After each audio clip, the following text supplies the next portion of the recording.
Fala pessoal, tudo bem com vocês? E essa busca pelo técnico do Timão, ó. O Carille não descartou o Corinthians, tá?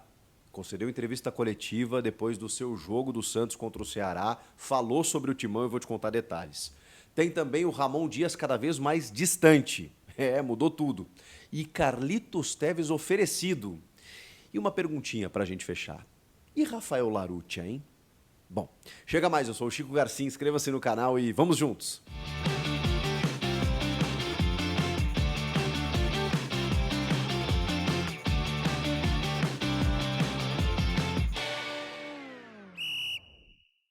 São muitos assuntos, porque o Timão continua na sua busca, né? Era para ser a sexta-feira o dia D, o dia do anúncio, porque foi o que foi dito, né, pelo presidente Augusto Melo, antes do jogo do Corinthians diante do Vitória, mas a sexta-feira foi se desenrolando e a coisa não aconteceu. Mas a gente teve novidades, como, por exemplo, o Ramon Dias cada vez mais distante. Por quê?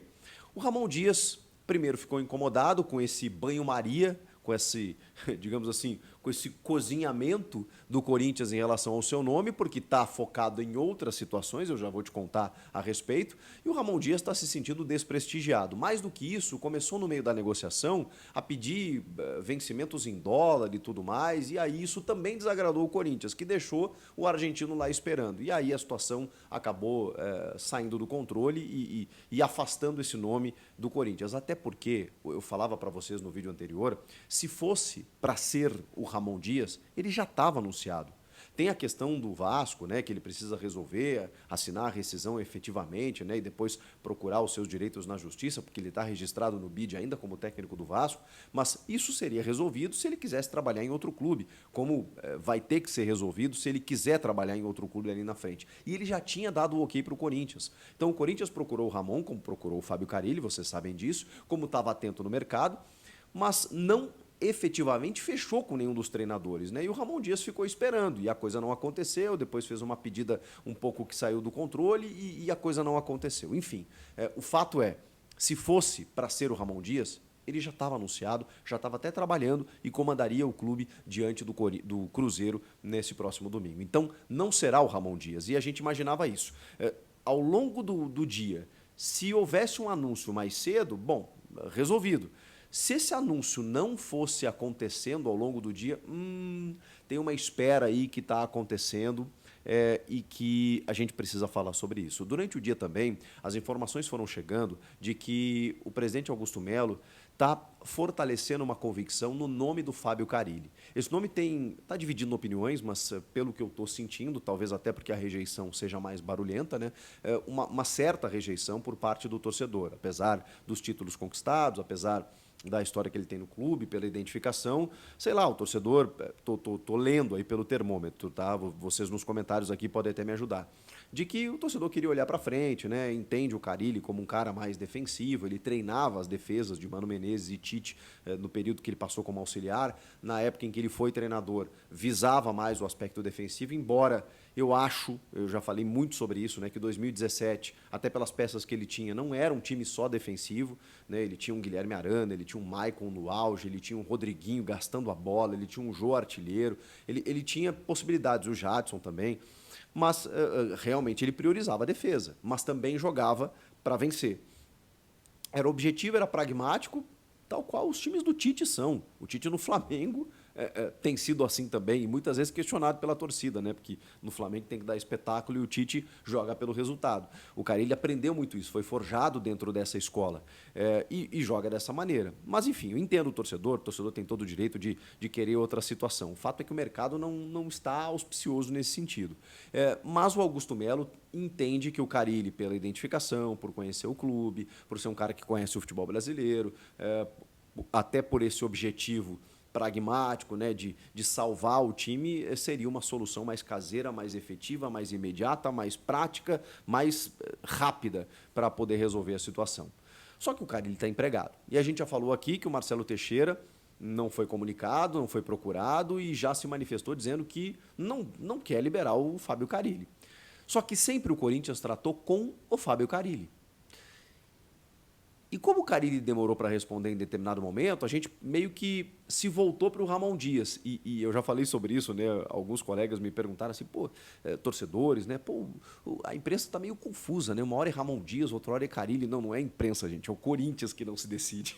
O Corinthians acertou com os dois e em determinado momento, não, peraí, não, eu acho que esse aqui é o melhor. Não, não, peraí, vamos nesse aqui e tal. O Carille não foi respondendo e aí o Corinthians foi entendendo que, bom, de repente pode ser o Ramon mesmo. Daqui a pouco o empresário sinalizou que, não, dá uma segurada, vamos pensar, vamos tentar. O Paulo Pitombeira, você sabe, é o empresário do Carille, ele tem várias, digamos, ligações com o Corinthians, com vários jogadores, historicamente, né? Teve a questão até do Lucas Veríssimo, em que a situação atritou um pouco, depois ela foi resolvida, contornada, até por conta de outros atletas que o Pitombeira tem dentro do Corinthians. Enfim, hoje a relação está boa. E aí, como o Pitombeira é o empresário do Carille, e que continua tendo boas relações no Corinthians, empresário do Roger Guedes, inclusive, as relações elas são próximas, né? E aí houve uma aproximação do tipo, espera aí, vamos ver e tal. Bom, o fato é que o Carille viajou para Fortaleza, para jogar esse jogo contra o Ceará. E, de certa forma, um pouco pressionado, mesmo que, enfim, hoje, até porque ele venceu o jogo, ele retomou a liderança da Série B, mas até isso acontecer, ele tinha emendado uma série de 4 derrotas, aí depois teve uns 2, 3 resultados positivos, voltou a recuperar um pouco o trabalho, mas a torcida do Santos também não tem no Carille uma unanimidade. O fato é que o jogo era também um pouco, digamos assim, impressionante para o Carille, só que ele vence o jogo fora de casa e retoma a liderança da Série B. Ao chegar, ao desembarcar em Fortaleza, ele foi questionado, inclusive, pelos repórteres que lá estavam, se ele estava focado no jogo, no Santos e tudo mais, como é que estava essa situação de Corinthians, ele não quis responder, ele foi até meio irônico, né, do tipo, poxa vida, do tipo, o que eu tenho que falar sobre isso? Seguiu adiante, não respondeu, não sei o quê, foi para o jogo e depois, na entrevista coletiva, evidentemente ele tinha que falar a respeito. E foi uma entrevista muito curta do Carille. O Carille é um cara que, como repórter, eu sempre disse para vocês que o Carille sempre foi um cara editado. O que é isso? A gente, como repórter, ia para fazer as entrevistas coletivas, né? E a cada resposta do treinador, poxa, você já ficava ali anotando qual é a resposta que você ia cortar, o tempo de televisão sempre é muito curto, né? E o Carille sempre nos dava respostas editadas. As respostas dele iam a pleno, né? Elas iam completas, porque elas duravam tipo 20 segundos, 25 segundos, que é o máximo que se usa numa resposta, numa sonora de TV, né? Como a gente fala dentro da reportagem. Cara, ele foi o mais lacônico possível. Ele respondeu de forma muito curta, muito rápida, né? A primeira pergunta foi sobre isso. E aí, eu trabalho e convivo com o Carille há alguns anos, tá? Desde 2017, especificamente. Né? Tem 7 anos aí que eu já acompanho a carreira do Carille, já entrevistei ele algumas vezes. E o Carille é muito transparente, né? Pelo menos é a minha impressão, nas relações que tive com o Carille. Ele não conseguiu, não é disfarçar, mas assim, ele foi muito... Cara, ele transpareceu que existe algo. Porque quando ele é questionado, ele poderia... não vou aqui dizer o que o Carille deveria fazer. Estou dizendo que, se não tivesse nada, o Carille seguramente diria assim, gente, não existe o Corinthians, eu tenho o maior respeito pelo Corinthians, mas hoje eu estou no Santos e eu vou cumprir meu contrato com o Santos e está tudo certo. Tá bom? Um abraço e próxima pergunta, e eu não vou mais falar sobre isso. Não foi o que ele fez. Ele simplesmente disse que procurou não ler nada, procurou não ouvir nada, para não se desfocar do jogo, porque ele precisava estar focado no jogo. E que, se vocês quiserem saber mais algo a respeito, perguntem para o meu empresário, Paulo Pitombeira. Foi essa a resposta de Carille. Na sequência, ele respondeu mais 1 ou 2 questões a respeito, e no mesmo tom evasivo e jogando para o seu empresário. Ele não descartou o Corinthians, ele jogou para o empresário, ou seja, o empresário está sabendo, o empresário está negociando, e ele não garantiu que fica no Santos. Simplesmente isso. Bom, se o Augusto Melo disse que a sexta-feira era o dia do anúncio, que ele queria confirmar, ele provavelmente estava esperando terminar o jogo de hoje para entender o que estava acontecendo. É claro que o jogo terminou tarde, né? O Paulo Pitombeira, pela informação do Carille, eu tentei contato com o Paulo Pitombeira, ele não me respondeu. Ele está na Europa, e aí a Europa são horas a mais, então é madrugada na Europa agora. Então, assim, Porque ele disse, né? Pergunte ao Paulo Pitombeira. Eu fui perguntar para o Paulo Pitombeira, mas ele não respondeu. Se ele responder ainda nesse sábado, eu venho aqui gravar para vocês. Bom, o empresário está negociando. E está negociando o quê? Existe uma multa de 2,5 milhões de reais. Se essa multa for acertada, gente, seja pelo empresário, seja pelo Carille, seja pelo Corinthians, o Carille vai ser o novo técnico do Corinthians. A questão não é tão simples assim, porque o Carille precisa se desvincular do Santos. O Corinthians vai ficar esperando? O Carille vai fazer isso? Porque ele está meio incomodado com essa situação. Ele falou assim, eu sei o tamanho que isso gerou. Então ele está sabendo, ele está evitando ler, acompanhar, mas ele está percebendo o que está acontecendo. E se ele permitiu ou sugeriu que a gente perguntasse ao empresário, é porque ele e o empresário estão falando a respeito. Nesse momento, por tudo que eu já falei para vocês, o Ramon Dias está cada vez mais descartado, o Carille segue na pauta e é uma vontade ainda do Augusto Melo. Ouvi informações de bastidores do tipo que ele está obcecado pelo Fábio Carille, ele quer o Fábio Carille. Só que ele pode não conseguir. E aí outras possibilidades começam a surgir. O nome do Carlitos Tevez ele foi oferecido. O Tevez tem 2 anos de carreira como técnico, né? Treinou na última temporada o Independiente de Avejaneda, na Argentina. Começou a discutir lá com a Federação Argentina, com algumas coisas e tudo mais.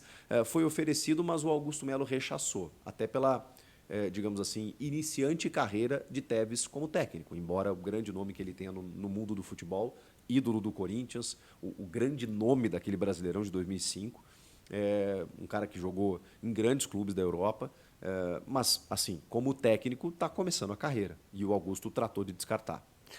E aí eu queria falar com vocês, claro que não é para uma efetividade, né, mas sobre o Rafael Larrutia, que é o técnico que, assim, poxa, conseguiu uma vitória, não digo improvável, né, porque vencer o Vitória era necessário e o Corinthians tinha forças para isso. Talvez ela tenha se tornado uma vitória épica, né, da forma como ela foi construída. E também porque o Corinthians divulgou bastidores desse jogo com o discurso muito forte do Larrutia antes do jogo. E, cara, me chamou a atenção. Me chamou a atenção porque, assim, você está sentindo falta, eu estou sentindo falta de lideranças nesse Corinthians. Já falei aqui que surgiram novas, né? O Ranieri, o Kaká, o próprio Pedro Henrique, o Romero. A gente vê nesse discurso aí do vestiário o Romero, que voltou dos Estados Unidos no dia do aniversário para ajudar o time, né? E isso foi importante, mas, poxa, é curioso, né? Até pouco tempo você tinha um Cássio, um Paulinho, um Gil, você não tem mais esses caras. O Fagner está machucado, então ele não está nem no vestiário. E o Larrutia, cara, ele deu um discurso muito inflamado. É claro que o discurso ele não significa muita coisa, né? O Antônio Oliveira tinha um ótimo discurso e, na prática, a coisa não acontecia. Mas pela entrevista que ele deu pós-jogo, pelo discurso dele de entender o que é o clube, de conseguir convencer os caras da sua ideia, né? Porque acho que isso é importante, né? E os caras foram dentro de campo e não desistiram e buscaram o resultado até o final. A entrada do Giovani é uma escolha dele. Então, assim, tem algumas interferências do treinador. Cara, eu não vejo problema, de verdade. É claro que o resultado vai dizer isso, né? Daqui a pouco o Corinthians começa a perder 2, 3 jogos e a pressão vai ficar cada vez maior. Mas se já está difícil para arrumar um treinador nesse momento, e o Larrutia mostrou competência, e eu acho que, poxa, quando você mostra competência, você tem que permitir com que a pessoa se estabeleça, deixa ele para o jogo contra o Cruzeiro, deixa ele numa próxima rodada, vamos ver. Eu não estou nem dizendo que ele tem que ser efetivado, mas para daqui a pouco esse cara virar um treinador, talvez ele precise de uma rodagem interessante agora, sentir um pouco mais, uns 2, 3 jogos, aí 4, 5 jogos, sei lá, daqui a pouco vem um técnico aí, mas eu acho que essa vitória, ela talvez tenha dado tempo ao Corinthians, exatamente pelo que o Rafael tem mostrado nos bastidores. Não sei se vocês concordam com isso. Eu não estou dizendo aqui que tenha que definir o Larrutia, porque aí talvez o clube cometa o mesmo erro que cometeu com o Fernando Lázaro, né? de um profissional que está sendo construído, mas efetivamente ainda não está pronto para o desafio. Porque é uma pressão gigantesca. Nenhuma coisa é você estar ali tapando um furo e tudo mais, a outra coisa é você ser o cara, o treinador, o comandante, o timoneiro do navio. Então, nesse momento, eu acho que pode dar um tempo maior. Ah, tudo bem, vai ser o Carille, não vai. Vamos pensar numa terceira via aí, vamos pensar num outro treinador e tal, e deixa o Larrutia comandar o jogo contra o Cruzeiro. Pô, ganhou? Pô, maravilha, você ganha mais um tempo. Não ganhou? Aí na semana que vem você já precisa começar a repensar a situação, porque é o resultado. O resultado é o que vai dizer isso. O time precisa sair da zona do rebaixamento e aí não pode ficar perdendo tempo. Agora, se for ganhando partidas, cara, você vai conseguir você vai conseguindo, né, acomodar as coisas e pensar com calma nesse novo profissional, nesse novo treinador. Pelo menos é o que eu penso. O que vocês acham? Me parece muito claro que o Augusto quer porque quer o Carille, mas ele precisa sair do Santos. Enquanto isso, tem o Larrutia por aqui, o Ramon Dias cada vez mais longe e talvez, né, o clube olhando de certa forma, timidamente para o mercado, para ver se surge alguma possibilidade diferente para assumir o Corinthians até o final da temporada, pelo menos, ou pelos próximos meses aí. O que você acha? Comentem aqui, inscreva-se no canal e eu volto na próxima. Tchau!